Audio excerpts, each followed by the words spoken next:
अपनी हमारी मातृभाषा, हमारी परंपरा, हमारी संस्कृति, जो मातृभाषा बोलते हैं वो कभी गुलाम नहीं होता, उन्हें कभी कोई गुलाम नहीं बनाता। अपनी सुगा क्यों देखे छी, सुगा ही बोली ना, सुगा, तोता, पैरट देखने में बड़ा सुंदर होता है, पंख भी सुंदर होता है, चोंच भी सुंदर होता है और आवाज भी सुंदर होता है। लेकिन आपने क्या देखा होगा कि लोग उसे पकड़ते हैं, पहले उसके क्या बोले डंका काना, सबसे पहले उसको तोड़ देते हैं, पाँव में भी जरूरत पड़े तो एक को उसका तोड़ देते हैं और उसको भर के कहाँ रखते हैं, लोहे के पिंजड़े में। भले उसको खाने के लिए चना दे, मूंगफली दे, लेकिन उसको गुलाम बना के रखते हैं कि नहीं? क्योंकि जो मिट्ठू, जिसे कोई तोता कहता है, कोई सुगा कहता है, कोई पैरट कहता है, भले वो दिखने में सुंदर है, हरा है, चोंच लाल है, खाता भी बढ़िया बढ़िया है, लेकिन वो भाषा का नकल करता है। टें टें टें टें उसकी भाषा नहीं है, वो भाषा का नकल करता है, वो किसी और की भाषा को बोलने का प्रयास करता है, इसलिए लोग उसे गुलाम बना के रखते हैं। इसलिए एक बात तय कीजिए कि आपको आजाद रहना है या गुलाम रहना है। तो भैया अगर आजाद रहना है तो आपको उस कौवे की तरह अपनी संस्कृति, अपनी परंपरा, अपनी आइडेंटिटी, अपनी पहचान, उसके साथ आपको जीना होगा। तो क्या ये नौजवान पीढ़ी जो हमारा आने वाला भविष्य है, क्या वो आज के इस कार्यक्रम के माध्यम से ये प्रतिज्ञा लेंगे कि आप अपनी परंपरा, अपनी संस्कृति, अपनी मातृभाषा को बचाएंगे? क्या आप प्रतिज्ञा लेंगे? क्या आप अपने सामाजिक कार्यक्रमों को, अपने सामाजिक आंदोलन को आगे बढ़ाएंगे? क्या आप प्रतिज्ञा लेते हैं? आज आपको ये प्रण लेना होगा, क्योंकि 21वीं सदी में हम जी रहे हैं। आज बहुत जल्दी हम लोग दिशा से हट जाते हैं, अपने रास्ते से भटक जाते हैं। इसलिए आज नौजवान पीढ़ी को विशेषकर आपको यह प्रण लेने की आवश्यकता है कि आज हमारी पहचान क्या है, हमारी परंपरा क्या है, उस पहचान को, उस परंपरा को, उस भाषा, उस संस्कृति की विरासत को, उसे सुरक्षित रखना है। आज हमें यह प्रण लेना होगा। ঠিক আছে দাদা, একটু বসুন। নমস্কার নমস্কার। তুমি নিয়েছি নাই? আমি বুঝতে পারি তুমি বসুন। आज ये प्रण लेने की आवश्यकता है और विशेषकर जंगल महल के नौजवानों, मेरे भाइयों, मेरी बहनों, मेरे अभिभावकों, मुझे अफसोस होता है, मुझे दुख होता है आपको यहां देखकर। दुख हमें झारखंड के लोगों को भी देखकर होता है, लेकिन आपके लिए वो दुख थोड़ा ज्यादा इसलिए होता है कि जैसा भी सही जमशेदपुर वालों को झारखंड मिला, सरायकेला वालों को झारखंड मिला, धनबाद वालों को झारखंड मिला, बोकारो वालों को झारखंड मिला, हजारीबाग गिरिडीह को झारखंड मिला, रामगढ़ को झारखंड मिला, रांची को झारखंड मिला, लेकिन झारखंड बनने का हकदार और झारखंड में शामिल होने का हकदार पुरुलिया, झारग्राम, बांकुड़ा के लोग भी रखते थे। बिल्कुल इस बात का अफसोस आपकी आंखों में भी झलक रहा है और हमें भी झलकता है। जो आंदोलन कोयलांचल में था, जो आंदोलन लोहांचल में था, कोयलांचल यानी हमारा जो कोलियरी कोयला का क्षेत्र है, धनबाद, बोकारो, गिरिडीह, हजारीबाग का हिस्सा, और लोहांचल यानी जमशेदपुर का क्षेत्र, वही आंदोलन आपके जंगल महल में भी था।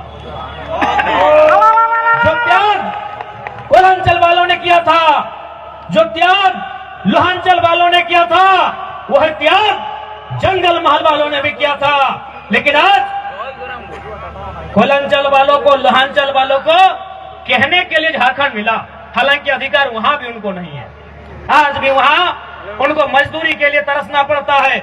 उनकी जमीनों में कोयला, उनकी जमीनों में अभ्रक, उनकी जमीनों में लोहा, उनकी जमीनों में लगभग 80 प्रकार के मिनरल्स पाए गए हैं, लेकिन आज उन्हें नौकरी के लिए तरसना पड़ता है। लेकिन हाँ, उनके पास कहने के लिए है।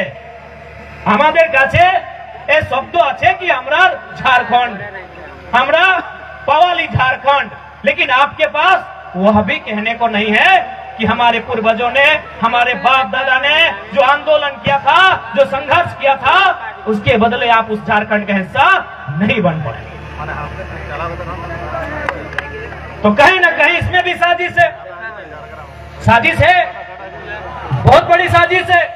तो इसलिए नई पीढ़ी को यह प्रण लेना होगा कि हमारे पूर्वजों ने आंदोलन को जहां लाकर छोड़ा है, वो विरासत जो हमें देकर गए हैं, उस विरासत को यहां से फिर से हमें लेकर जाना होगा। क्या आप तैयार हैं?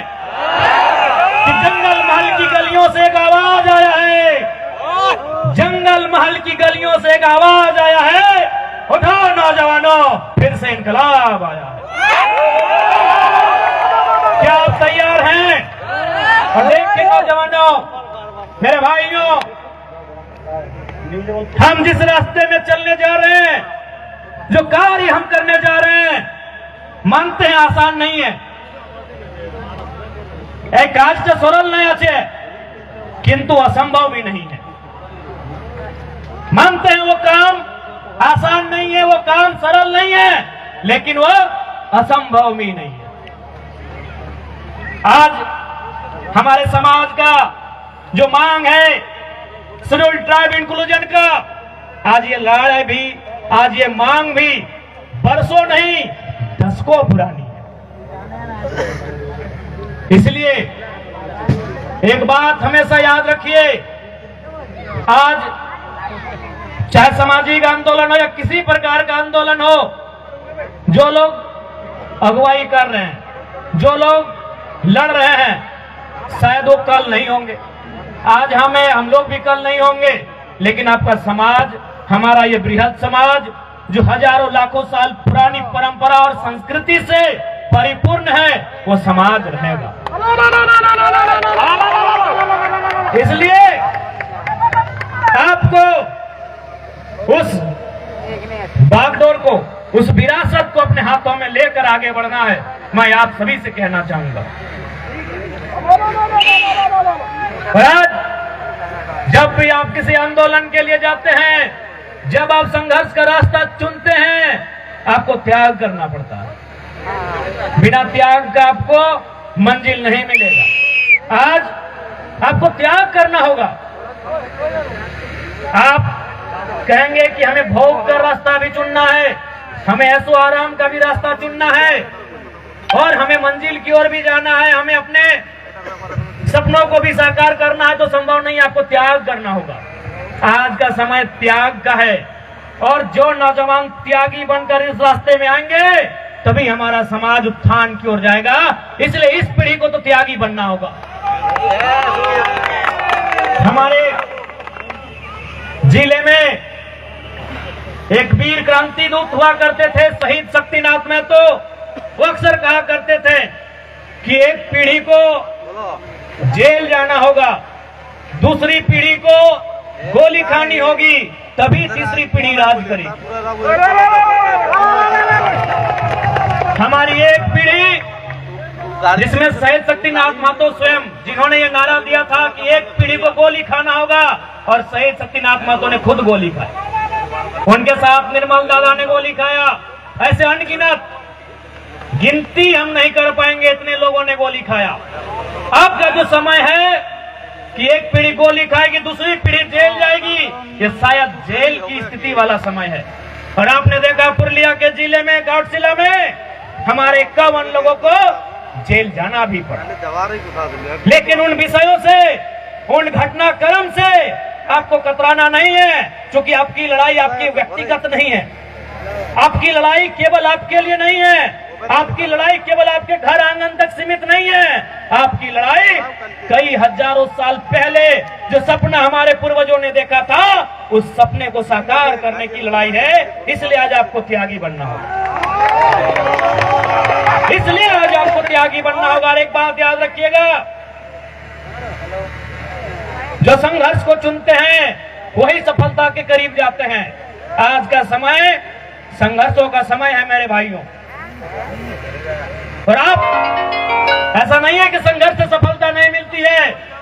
आप इस मंच में खड़े इस नौजवान को जो आपके भाई जैसा है, आप देख सकते हैं।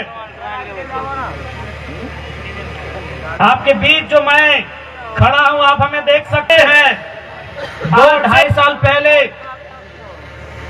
बड़ी मुश्किल से हमारे गांव के आमने सामने के लोग हमें जानते थे। आज महज 2 सालों में झारखंड की राजनीति में हमने वो छाप छोड़ा है कि बाकी लोग सोच भी नहीं पाते हैं कि यहां तक का सफर तय कैसे हुआ। जब हम पहली बार विधायक बनने के बाद जिला स्तर की बैठकों में भाग लेने लगे, तो बैठक समाप्त होने के बाद जो IAS IPS होते थे, बोलते थे विधायक जी 2 मिनट का समय दीजिए, आपसे अकेले में बात करना है। बोले ठीक है। और जिले के DC, जिले के SP एक ही लाइन पूछते थे, हुई जयराम महतो।